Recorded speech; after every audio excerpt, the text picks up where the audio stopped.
Did you ever watch The Twilight Zone?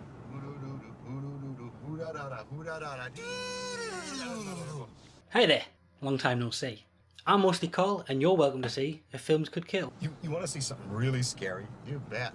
It's Halloween and I haven't left the house in the last 3 days. And with spooky season upon us, I thought it was time to look at one of my favourite types of horror movies, anthology movies. Okay, this is more of a sci-fi one, but we'll get over it. Anthology movies are one of my favourite, and there's a good reason for that.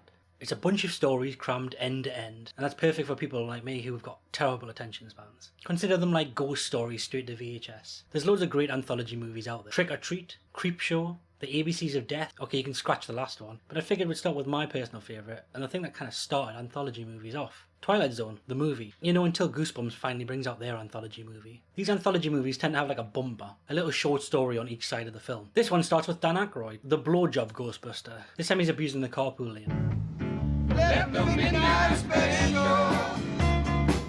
And then for no discernible reason, suddenly he's just a grey-faced ghoul.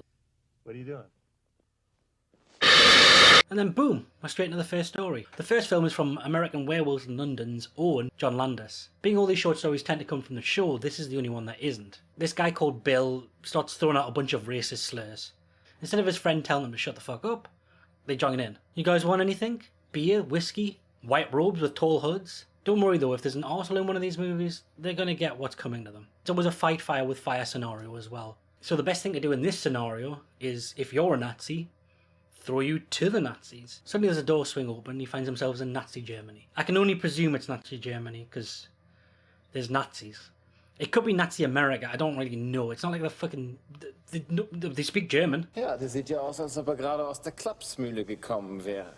That's enough for me. Then with no warning, he's teleported straight to some people with more tall hoods. I don't think I can show any of this footage, because, you know. So you're just going to have to take my word for it this time. This first segment, and that's what they call them by the way, segments, like an orange. This first segment is less scary and more just uncomfortable. Or at least it should feel uncomfortable. We're whisked away from KKK America straight to Nam. We stay in Nam for like 2 seconds and then boom, we're in Nazi Town, USA. Again, I think it's USA, I'm not 100% sure, it could be Germany. And to be honest with you, this isn't the crux of the movie. Luckily it has huge improvements from this point. The second segment is called Kick the Can.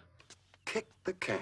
This one is directed by Steven Stop Making Indiana Jones movies Spielberg. It's another time travel wish fulfillment movie. And to be honest with you, it sort of feels like this was the plan to do 4 stories based around this idea. It's set in Sunnyvale retirement home, the kind of place where you're told not to sit in the seats. In the first 10 seconds we're told people over 80 still have sex, and that's not really an image I want. If you've enjoyed healthy sex throughout your life, there's no reason why you can't continue to enjoy well into your 80s. All these old people that may be having sex still start reminiscing about the games they used to play as kids. And they keep bringing up this idea that if you stop playing games, you become old.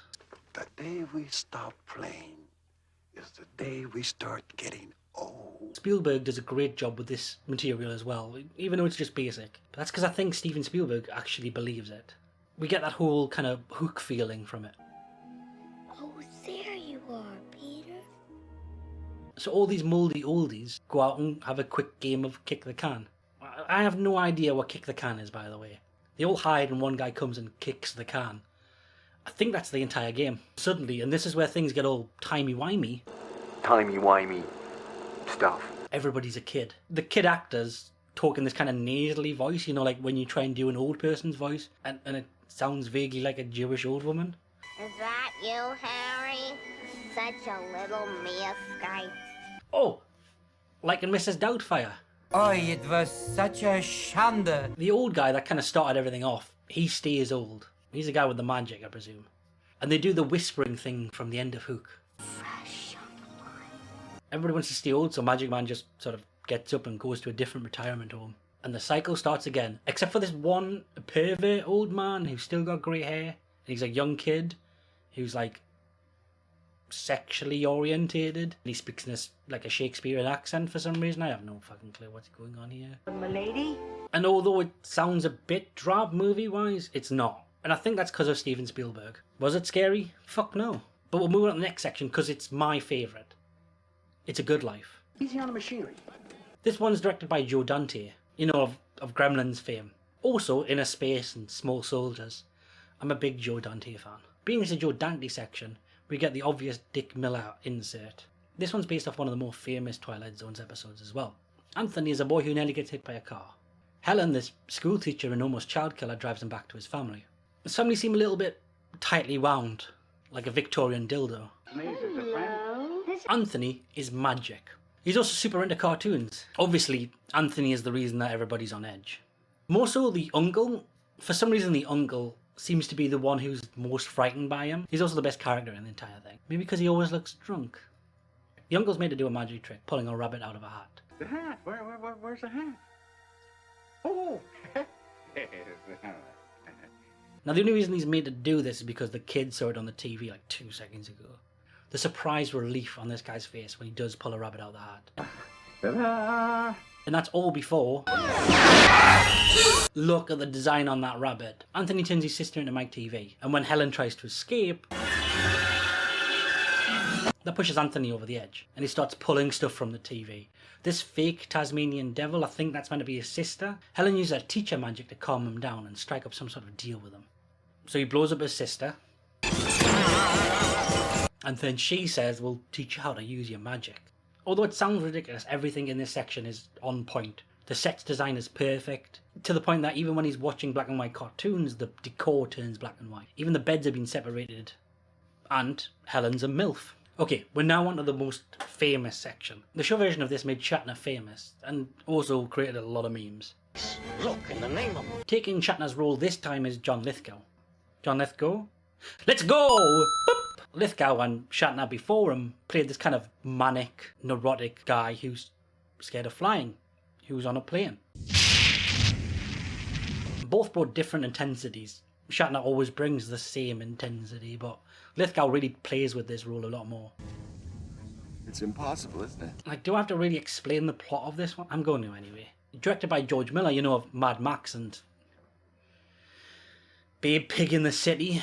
After a panic attack, Lithgow's ushered to his seat. Peeking out the window, he spots a monster. It's a monster this time, not a gremlin. It was a gremlin in the show.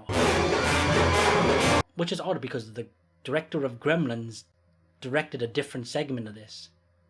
Coincidence? Probably. Starting as a silhouette that looks kind of like a greased up man. I saw him green and slimy. That's what I said. The monster in this version of it looks so much better than the original. Like, look at this, and then look at this. There's also this weird shot, right? I'll play it, and you can tell us if you see it. Did you see it? I'll do it again. Did you see it this time? Okay, I'll do it in slow motion. Did you see it? Right, yeah, okay, it was like 3 frames. Somebody made this for 3 frames. The plane loses an engine. Well, it lost an engine about 90 minutes ago. That's what this pilot tells us. Outboard number 1 was struck by lightning. There was a flame out and we lost it. Lightning. The pilot just shrugs it off.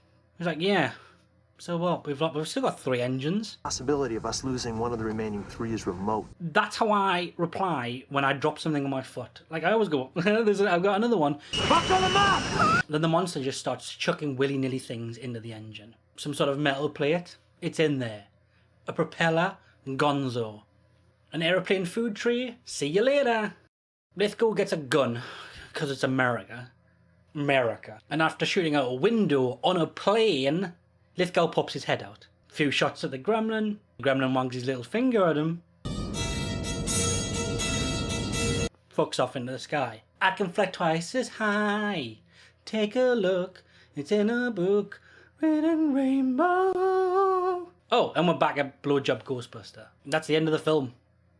I know it was a bit of a short breakdown of the Twilight Zone movie. Other than the fact that there's slow build-up segments, like an orange, the rest of the movie is really great, and it's always worth a watch. Let me know what to watch next. And be kind. Rewind. Happy Halloween. Now, like, right, I just want to have a little discussion here. Camera on me? Weird? Because obviously it's just been my voice up until now. I don't... Put it in the comments if you want. I've never really spoke on camera before. Well, I have. I stream. It shouldn't feel weird. But because of the script, it feels odd.